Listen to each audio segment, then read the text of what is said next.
We live in Huntsville, Alabama, and there's one defining thing that makes us great. And it's not the rockets, or the engineering companies, or the parks, or the food, or even our breweries. It's our people that make us great. These people. We think they're worth celebrating, worth promoting. So tune in and have a drink with us.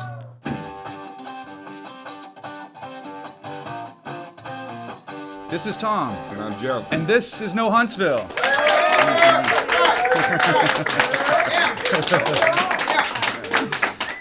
So who's on the show today, Tom? All right, we're very excited. We have Carie Partain from Free the Hops. We have Catherine Knowles, the author of The Doughnut Tree. We have the Huntsville Ballet and musical guest, the Dawn Osborne Band.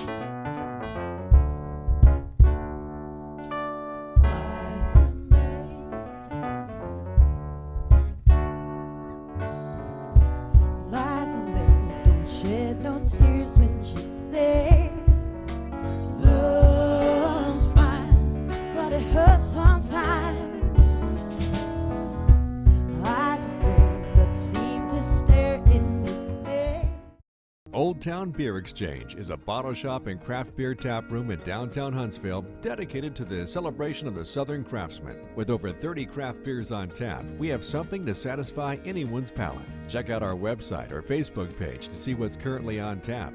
Old Town Beer Exchange in downtown Huntsville. Pinhook Provisions is Huntsville's newest mobile dining destination. Pinhook Provisions is open Tuesday through Friday, hosting Huntsville's finest food trucks serving breakfast and lunch. From ample parking to indoor bathrooms and picnic tables, Pinhook Provisions is the perfect place to try all the eclectic dining options food trucks have to offer. Be sure to check out our Facebook page for a list of the daily food trucks and special events with live music and children's activities. Pinhook Provisions now open on Bob Wallace.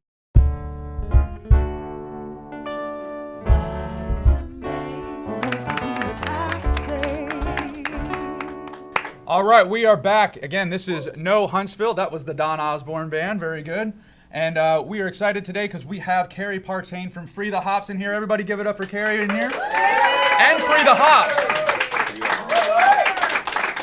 Real quick, I also want to give it up to Tangled String for sponsoring our stage. Also, Free to Be, OTBX, MVP, Pinhole Provisions, and of course, Dr. Barbecue for supplying the barbecue today. Give it up for them. All right. So let's start off, and people maybe aren't aware of the what Free the Hops is and what they have done for this town. It's huge. So Carie, you're the perfect person to get in here to talk about the organization. So why don't you give us a background on what Free the Hops really is? I'll be happy to. Free the Hops is a consumer advocacy group that formed in 2004, incorporated in 2007, and changed our first pre-prohibition era beer law in Alabama in 2009. Wow. We set out to change. You said pre-prohibition, and then you just said 2009. Yeah. Which that's amazing that law kind of stuck on the board. You know, there wasn't anything on the books for wine or spirits. It was strictly about beer, which was kind of an odd thing that we thought. But so we decided we were going to change that, and in doing so, we've basically helped give rise to all of the craft brewing industry across the state now. Because once they could brew what they wanted to brew, because the laws were more conducive to them having a business to do that, they have flourished, and we have supported them because we wanted great craft beer, and we wanted to stop dragging that across state lines illegally. And so, you know, we wanted something that was made here and that could be distributed here and could be sold here. Wow, it's amazing. And I think that a lot of the good things that are happening here, like especially the breweries, that have everything to owe to you guys for getting that some of that legislation out of the way so they can do some really cool things here. Well, and a lot of the breweries were original members of Free the Hops. Right, so which totally makes sense, yeah. We're all kind of hand in hand in that. I don't want to take too much credit away from all the original group because I'm kind of a latecomer to it all, but I'm definitely making up for lost time, and I'm beer drinking. Definitely. And Carrie's been in here a few times and always brings really good beer. Why don't we talk about some beer that you brought in real quick, and then we can go some more about the Free the Hops. All right. Well, I brought in, actually, this was the first year that the Alabama Brewers got together and did a collaboration beer. It's called St. Stephen's Stout. Okay. And I'm going to pour you guys a little bit here. Please do. We had a collaboration beer. That's what we did. You did. Yeah, we're special. You are special. No Heffy. That's what we had. That's right. All right. So what type of beer is this? Stouts are going to be very much in a coffee chocolate backbone notes. They're going to be darker in color. They're going to be very rich. They're not going to be overly sweet. They're going to finish like a coffee or a dark chocolate would finish. You get a little bit of a bitter. They're fantastic with ice cream in them. fantastic with desserts, just We've like had you'd that. have coffee and just like you'd have a coffee and a dessert at the same time, because they balance the sugars and the bitter kind of level out when you have them together. So this was a collaboration by quite a few of the brewer good. guilds. They all got together because that's another organization that's formed outside of all the breweries popping up. So they have their own guild now. Wow, that's amazing. That's really good. Smooth. So I think you can talk pretty well about here is the breweries that are in town, and Sure. we have a very good just Collection. a collection of breweries here in town, which is pretty amazing, and I think it's one of the reasons this town is getting better and getting kind of really nice. So talk to me about the local breweries here. Okay. Well, we have the largest group of brewers in any city in Alabama right now. Right now we have 8, soon to be 9, with Green Bus coming online downtown, hopefully first of next year. Wow. So we're definitely growing, which is great. Each brewery is just doing fantastic things. I mean, they're getting national recognition, they're getting regional recognition. Right. They're doing fantastic events. They are drawing crowds with everything that they do. We draw crowds with everything we do to help other nonprofits raise money and do fundraisers. Right, so you've been getting involved with other organizations to put Yes. on events. That seems like your main function right now is putting on these great events and being the kind of liaison between the event and the beer being drinking there, right? Exactly. So, okay. So talk to me some events that are coming up that you might want to talk about that Huntsville should be aware about. We're about to reset our button because we're pretty much done with our events for this year, because we're obviously in November. But we are actually meeting later today to go over some of our new events for next year. Rocket City Brew Fest is always our big fundraiser, and that's ours, and it's in May. Okay. In the earlier spring, we're going to be doing our Mardi Gras Ball, which is basically for our members and invited guests. We'll be doing a float to go in the Mardi Gras parade here in town, so that supports We did that last year, Yeah. which was great. It supports the it's the house, oh goodness, with the Huntsville Hospital. I can't think of the Hospitality the House? Blunt House. The Hospitality House. Yes, I think Okay. it's the Blunt House. Thanks to the drummer over Yes, there. thank you. Thank you.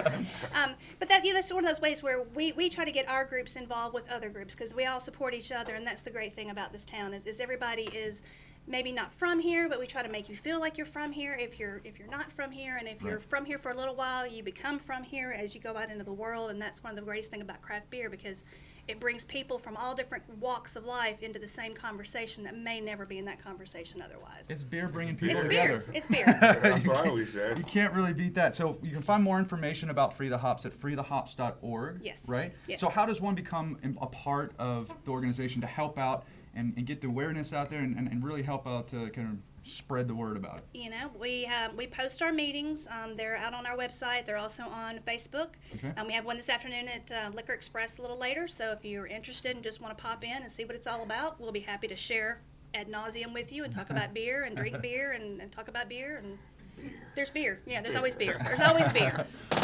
Well, Carie, I think that Free the Hops is doing just great work here in town, and again, I think it's why we have such the breweries have been able to do what they've been able to do because of Free the Hops, and I really appreciate you coming in here, sharing their beer Always with us. our favorite guy. That's true. Always. There's So beer. that's freethehops.org. Please check out their organization. It's great. Please give it up for Carie Partain and Free the Hops. And Dawn Osborne Band, take us away again. Drink up, baby, and try to forget the good.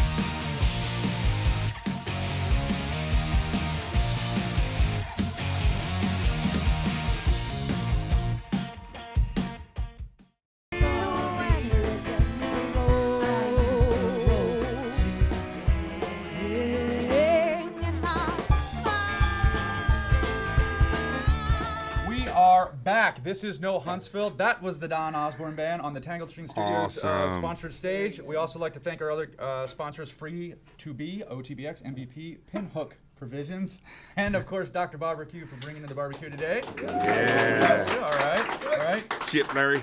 But our guest here today is Catherine Knowles, author of The Doughnut Tree, right here. It's a book about Huntsville, and I've been reading it. You've been reading it. We have some friends that are all kind of kind of book clubbing this thing. Yeah, I've been reading. It's weird. Great. Yeah, right. You got Joe reading. Joe is reading. Amazing. So, thanks for coming in. And why don't you talk about the book? Tell us what it's about, Okay. without giving away all the Without details. giving out way Right, too yeah, much. yeah. Tom and Joe, thank you for having me. I'm delighted to be here talking about the Doughnut Tree. It is a whimsical historical fiction about Huntsville. Right. One of the main questions that people ask me after they've read it, they're like, how much of this book is real? Right. And I would say most of it is real. The murders, the hangings, the bootleggings, the madams, All the good stuff. All the good stuff is real. Real. The fiction part is where I have the two main characters. They're fiction, and they tie all the incidents that happened in Huntsville during the period of 1900 to 1926. The main characters tie all the stories together. Okay, so let's talk about the main characters. Is Percy Percy Taylor and Molly? and Molly. So, but Molly was a real historical figure. Like, that's not a made-up character, right? Wrong. Wrong. Okay, all right. Set it straight. Set it straight. That is right. Well, I'll give away too much of the story. It does unfold throughout the book, her connections to Huntsville's famous past madam. Madam, yes. There was a house that's where the Huntsville Hospital is right now. That's and I actually correct. went up and looked up where it's at, St. Clair and Gallatin, Right. where this house was. It was a 10. It was a 17-room Okay. mansion, we'll say at the time, a Victorian mansion. Okay. It was Madam Molly Teal of Huntsville. She was known for being a madam, but when she died, she was one of Huntsville's wealthiest women. And That's in a good business to be yeah, in. and one of her, in her will, she left her home to the city of Huntsville. This is a real thing. This is a real This story. is real, okay. And she left it as the Huntsville Infirmary, which eventually turned into Huntsville Hospital. So we have a Wow. Madam Molly Teal to thank for our healthcare system today. Nice. Yeah. Some of the other questions that I get asked when I'm doing, book signings or book clubs or interviews is, again, how much of it's real and what got me started on the Doughnut Tree. And that's a little bit of a long tale, but I actually live on the river in Huntsville, and there was a town once called Taylorsville. Taylorsville, right. It's a ghost town now, but it was very important to Huntsville at one time. It's where the trains came from downtown Huntsville and brought mostly cotton down to the river. They loaded the train cars onto barges and pushed the barges up the river with a steamship. And thus, Taylorsville was a little popular spot. It had the train depot, a post office, some general stores, a bed and breakfast. And so I knew most of this when I started the book. But what I found interesting, or it just really bugged me, is I found that a man was hung there on our property. On your property? On our property. And so that's where my quest began. I wanted to know who this guy was. Why was he hung? What happened to the people who did it? Who was his family? I wanted to know the story behind this, other than I just read this man was hung. And so I began to do my research at the Huntsville Library. And before I found out the details of the lynching, I kept coming across so much significant history that happened in Huntsville, such as the murder of a judge. And that was significant, and all the people that were involved in it, it was all due to bootlegging, because Alabama was dry at the moment, or at this particular time, and so the money was to be had. It was in the bootlegging, and so of course the politicians were involved in it, and everybody in this particular murder, they all died. But that's the end of that story. Feel-good book. Yeah, but it's not. No, No, wait. But sometimes truth is stranger than fiction. It sure is. It really is. And so all in my quest to find out who the man that was hung, which I did eventually find, which made me want to pursue the book even more. And it turns out the man's name is Herman Dealey, and that's who I dedicated the book to, because this was so significant to me. That's awesome. To find out that he was a black man who was hung by 3 white men. There were 20 white witnesses, and there was actually a murder trial, which was very surprising because the year was 1915, and let's face it, our history is not all that flattering, how people were treated at this time. Right. And so there was a murder trial, and unfortunately, the 3 white guys got off. So, But not surprisingly. Not surprising. Not That happens surprising, today, but too. it's sad that it happened that Yeah, way. very but, sad. But I did, find out so many things that happened in Huntsville. So in addition to the library, where else are you getting some of this research that you? And mostly at the Mostly the library. library. And our library has a wonderful collection of not only court records of probate records, murder cases, tax cases, and you think, what would you find in a tax record? Well, believe it or not, you do. You find out who actually owned this land. Right, yeah. And one of the things that I noticed in a probate record was Judge Lawler, and that's the, you know, it's no dead giveaway in the book. He was the judge that was murdered. And looking at his tax records, wow, just to be a Southern judge, he sure owned a lot of property and a lot of livestock and a lot of everything just to be a poor little old judge from Huntsville, Alabama. Gotcha. But when this murder happened, it brought national attention to Huntsville like no other. It was probably similar to the O.J. Simpson of today. Newspapers from all over the country were here to investigate, and you know, and the jurors were corrupted. You know, the media went actually to the hotel rooms knocking on the door, and they were influenced. So if the case were held today, the man who was convicted might have been acquitted. But his death came as another bootlegging story. He was in the jail in Birmingham, and conveniently he broke out there was a car waiting, guns, cash, and steamship tickets to Brazil. Sweet. Guess what? He doesn't make it out of Birmingham before he gets in a shootout with the police. Oh. Yeah, and he dies. Wow. I wonder if one of Huntsville's buddies set him up. What do you think did it? There you go. So all this is real, and you know, there's some made-up parts in the story, and I took a lot of liberties with certain characters. Sure. And but the response, I'm kind of following you on the promotion of this book, and it seems like Huntsville has a really good response to it. Yes, they do. I'm so delighted. It's well written. It's really fun thank read. You. I had a lot of help, you know, like I said, with the research and the writing and the editing, and Huntsville it's a great response, and I even have a fellow in Hollywood that's looking at it, and wow. He has connections to Huntsville, and he says, Hollywood producers just love a good You'll Southern be as famous story. as Tom one day. Yeah, that's what it is. And you know, it's all about marketing in Hollywood and where the money people are going to put behind movies, and if there's a fan base and a following, and they check your sales on Amazon for your book and reviews and such. So who knows? Maybe we'll be all extras in a movie set in Huntsville. That sounds awesome. Do they have Mexicans back there? Yeah, they did. Okay. But they're on the bad side of the man. Hey, so you can find out more information about the book at thedonuttree.net. It is The Doughnut Tree. It's the author Catherine Knowles. Thank you so much for having Catherine in today. Very good. Take us away again, the Dawn Osborne Band.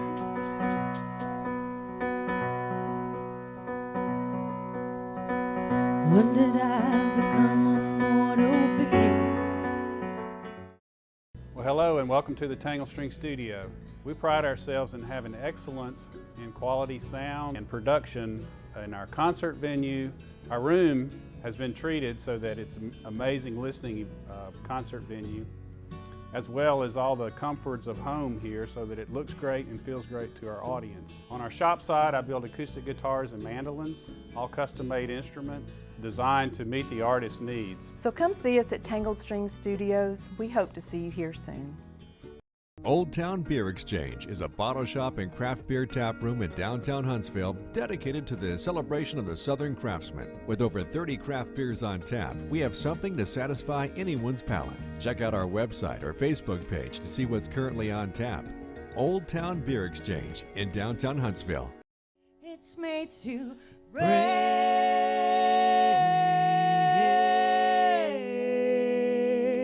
This is Tom. And I'm Joe. And this is another episode of Know Huntsville. We're over at the Pinhook Provisions, our new studio. We want to give it up to Tangle String, Free to Be, OTBX, MVP, and Dr. Barbecue for bringing the barbecue. Give it up to Dr. Barbecue, all right.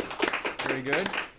But we're really excited here today. Again, expanding the culture here in Huntsville. We have the Huntsville Ballet here to represent the ballet here in town. Guys, thank you so much for coming in. That's our pleasure. All right, so why don't we dive right into it? You can get more information about the Huntsville Ballet at huntsvilleballetcompany.org. You guys are setting up for your next production of the Nutcracker starting in December, correct? Yes. And so why don't we go right into it so people who aren't familiar with the Huntsville Ballet, give us a little background on the company and give us more information about your principal dancers now. Yeah, I'll do my best. All right. Huntsville Ballet Company.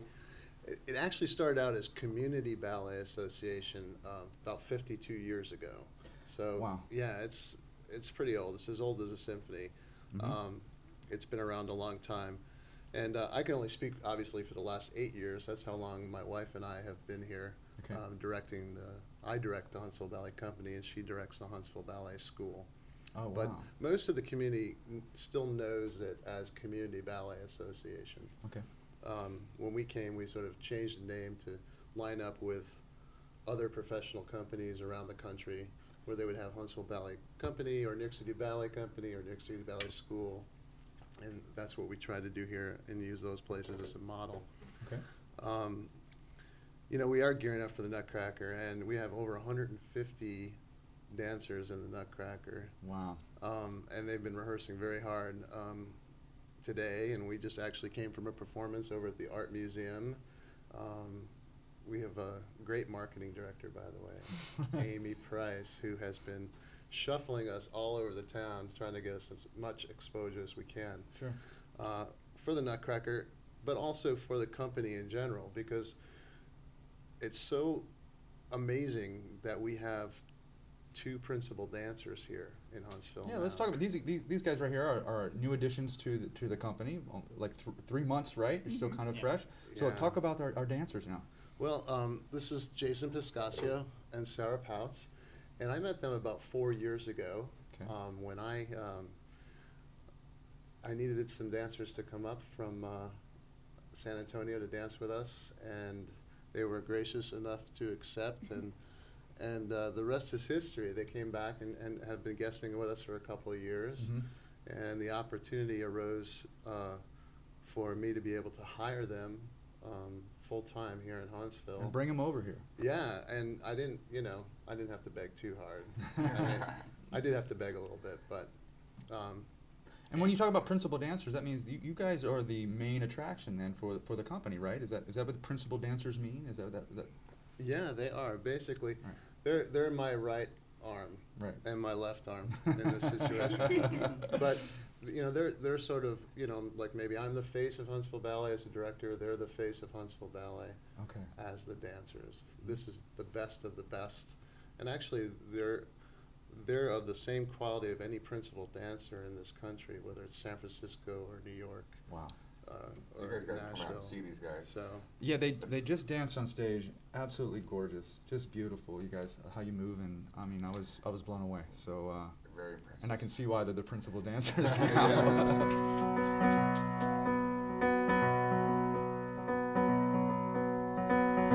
did I become a mortal being?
twisting like a tongue been tied. You don't care like you should. Nobody up to doing no good. You can live your life. You know better than the rest of us. One day you will see you are the luckiest fool in the world ever had. You twisted fool never had me. You twisted fool.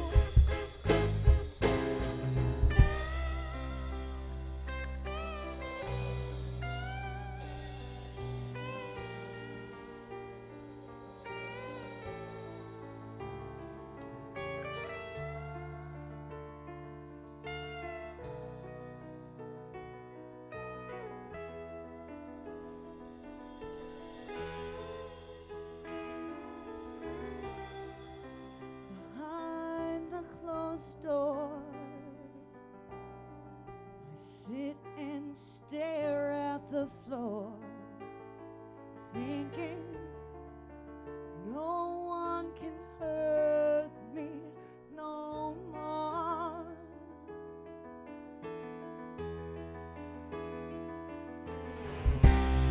Shouldn't care, but I do.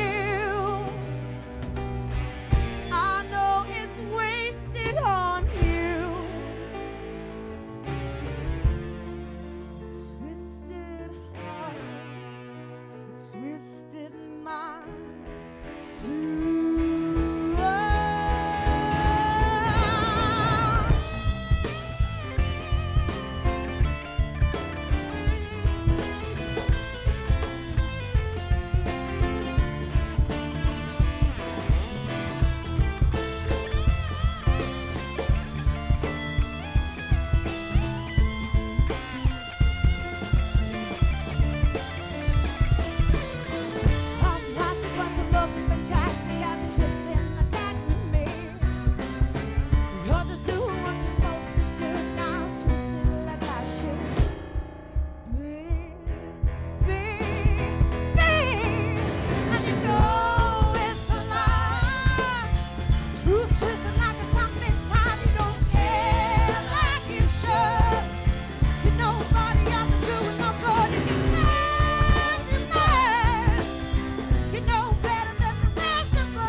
Thanks, y'all.